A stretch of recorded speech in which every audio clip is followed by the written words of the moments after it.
Hey guys, welcome back to my channel. Today's video is all about the readers and read-alouds I'll be doing for 4th grade, which is Core E of the Sonlight curriculum. Just like my previous videos, I'm going to be going through the books in the order that we will be reading them for 4th grade. I really enjoyed Core E. It was a really fun history lesson to go through. The whole year was fun. It had so many interesting books. There are other cores I enjoyed even more, but Core E was a real treat, and I'm excited to share these books with you and see if they would be a good fit for you in your upcoming school year. So Sonlight does this thing, it's probably very strategic of them, but it feels just like a gift, I don't know. But they always give like a really awesome first book to read aloud to your kids each year. It's the thing. So this one from Core E is actually one of my favorite books of all time. It's about Simon Green, it's The Great Turkey Walk by Kathleen Karr. So it's about a boy named Simon who basically takes a herd of turkeys from one location to another. But he does it in such a humorous way. You just really feel for him. You feel so connected to all of the characters. Kathleen Karr does an incredible job of just like making you just feel for the characters. I laughed, and then at the end, of course, I cried because I cry a lot at the end of the books, but this one was one of my favorite books ever, and I definitely recommend it. Okay, the next thing that Sonlight does is they always put poems in your read-alouds so that the parents read them aloud to their kids throughout the year. So we started, and we just read like 1 or 2 poems per week, depending on the size of the poem or the size of the book. But yeah, anyway, so we are going to be reading the American Children's Poems. The next one we'll be reading is Across 5 Aprils by Irene Hunt. After that is Caddie Woodlawn, which like everybody knows. So if you've never read Caddie Woodlawn, it kind of has the same vibe as Laura Ingalls Wilder. Okay, the next one we'll be reading is called The Great Wheel by Robert Lawson. Again, these are all books I'm reading out loud. So this was a really sweet story about a boy named Con, a young man named Con in Ireland who travels to America to basically seek his fortune. The next one in the curriculum is Little Britches by Ralph Moody. This book is adorable, it's precious, it's such a great story.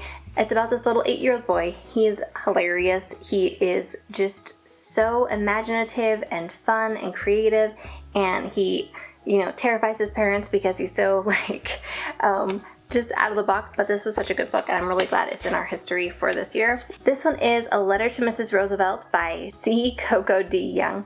So this was set during the Great Depression, and this girl, she has an assignment from her school to write a letter to someone, and she chooses Mrs. Roosevelt. And it's just a really sweet story.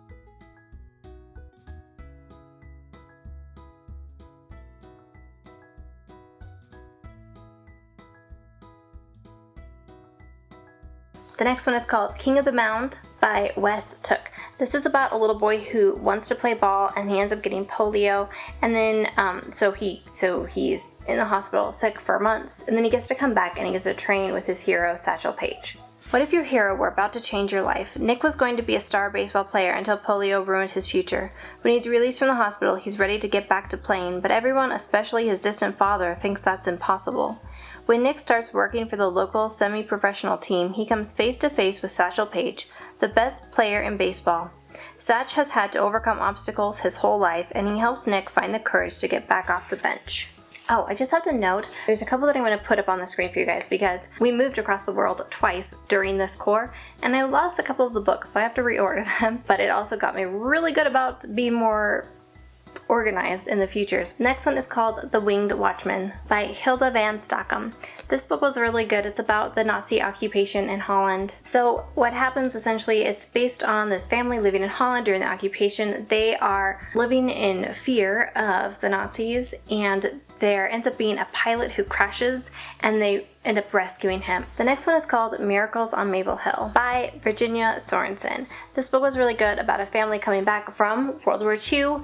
Had just happened, and the family comes back, and the dad has a lot of post-traumatic stress, and they end up going away on vacation to kind of heal, and then deciding to stay, and it's just a time of miracles on Maple Hill. This one is called In the Year of the Boar and Jackie Robinson. This is a really good immigration story about a little girl who is coming from China. She's excited to move to America, but then there's challenges along the way, things that she wasn't, anticipating.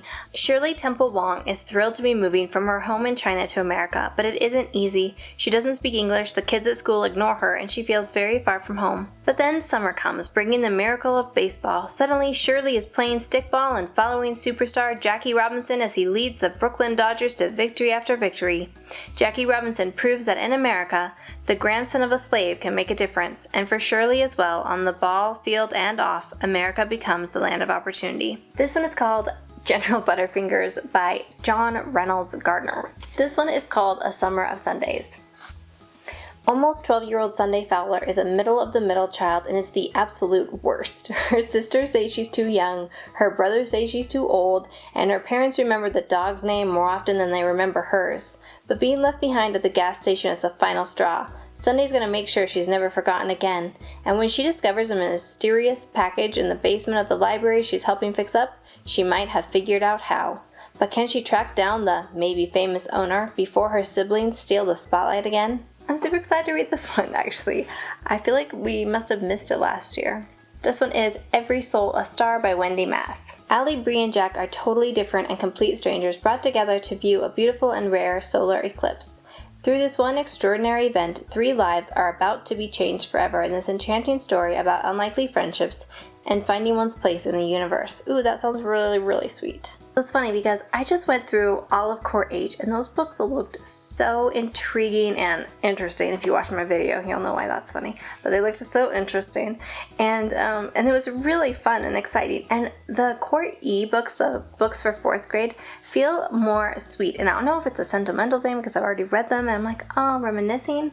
But the books about the World War, are about the American history, the second half, because we did the first half was Core D, which was 3rd grade. I just think they're going to be really, really moving to go through them again, and I'm excited to read them this year with my daughter. Here are the 4th grade readers that my 4th grader, will be reading for the 21-22 school year. These are her books, and this is the order. I'm going to show you guys a little bit about each one right now. The first one is called The Great Horn Spoon. Young Jack sets out from Boston with his stuffy but trusty butler, Praiseworthy. Stowing away on a large ship bound for California, leaving an aunt and 2 sisters behind, Jack is on a mission to save the family home by striking it rich in the gold rush. Along the way, they encounter a colorful cast of sailors, miners, outlaws, and varmints. Will Jack and Praiseworthy hit pay dirt? Find out in this newly illustrated edition of a classic adventure. Okay, the next one is the story of Harriet Tubman, Freedom Train. This was technically a reader, but I read it because it's Harriet Tubman and it's an incredible true story. So we'll be reading this one also next year. Okay, the next one is Turn Homeward Hannah Lee by Patricia Beatty. During the final days of the Civil War, 2,000 Georgia textile workers are shipped north by the Union Army to work in Yankee mills. 12-year-old Hannah Lee is one of these mill hands, and this is her story of fulfilling a promise to make her way home to the family she was forced to leave behind. Hannah Lee is a quick-witted, plucky heroine, and the emotional impact of her story will not soon be forgotten. This powerful novel, based on historical events, reveals a little-known side of our most significant American conflict.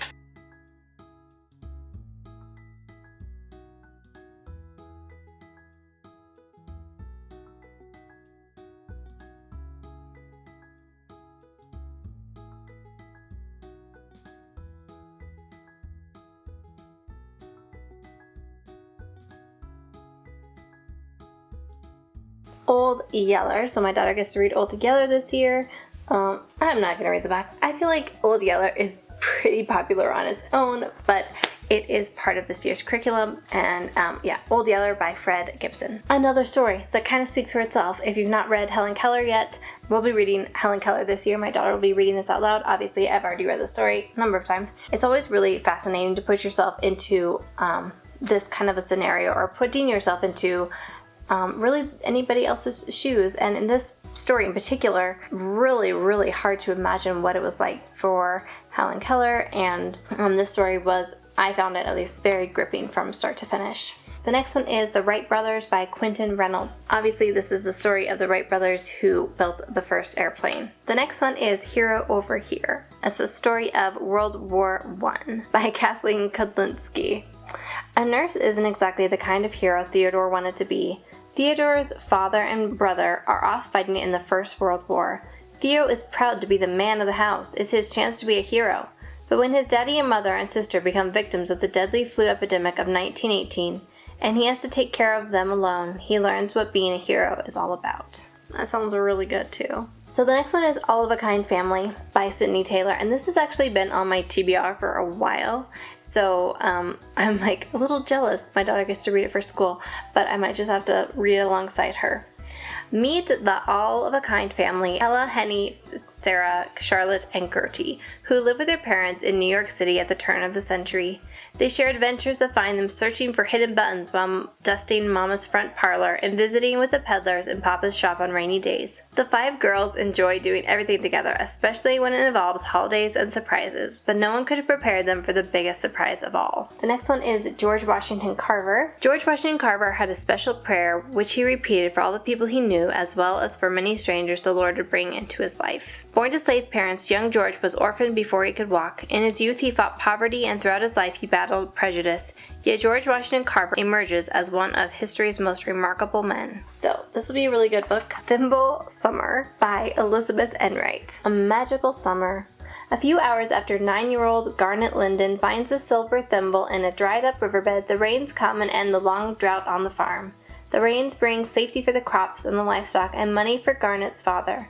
Garnet can't help feeling that the thimble is magic because the summer proves to be an interesting and exciting in so many ways. There is more, but this does actually look like a really good book, and my daughter will love it. This one is Gone Away Lake by Elizabeth Enright. So it's also by Elizabeth Enright. Summer has magic all its own. When Portia sets out for a visit with her cousin Julian, she expects fun and adventure, but of the usual kind. Exploring in the woods, near Julian's house, collecting stones and bugs, playing games throughout the long, lazy days. But this summer is different. On their first day exploring, Portia and Julian discover an enormous boulder with a mysterious message, a swamp choked with reeds and quicksand, and on the far side of the swamp, a ghost town. That sounds actually super, super fun.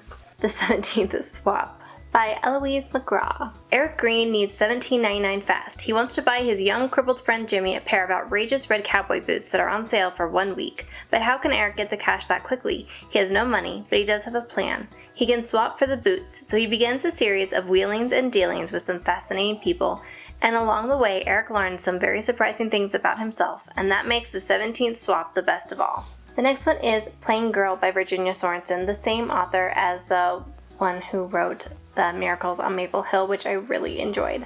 Esther feels like one black bird against the sky in her plain clothes. She's Amish and she's different from other kids, so when she's forced to attend public school, she's terrified. She fears the new world she must enter, fears the way she sticks out next to everyone else, and most of all, fears she may do what her brother did, run away and join the sinful but great wide world she's only just discovering. That sounds really fascinating. I'm definitely a little bit curious, and I'm kind of hoping my daughter just reads it and runs and tells me everything that happened, or lets me read it myself. The next one is called Henry Reed Inc. by Keith Robertson. Henry Reed has arrived in Grover's Corner, and the town will never be the same. While spending the summer with his aunt and uncle, Henry comes up with a surefire money-making project. Henry Reed Inc. Research. Henry's neighbor, Midge Glass, has an even more surefire hit. Reed and Glass Inc. Now, with Henry's ingenious mind and Midge's practical reasoning, Reed and Glass Inc. turns into a huge success, while creating more bewildering and outrageous schemes than the townsfolk could have imagined. This sounds hilarious. I definitely want my daughter to read this one and tell me everything that happens, or we'll read it together maybe.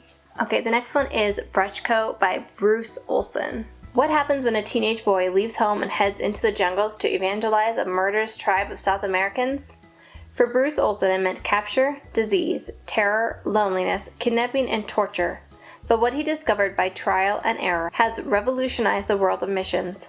Living with the Motilone Indians since 1961, Olson's efforts have sent a spiritual ripple around the world that reaches deep into the hearts of mission-minded Christians and anthropologists, as well as the government of Colombia. This will come 3 weeks after we read about missionaries in Colombia, so definitely kind of a theme for this time frame. She'll start this book while we're still reading the light's in a dark place.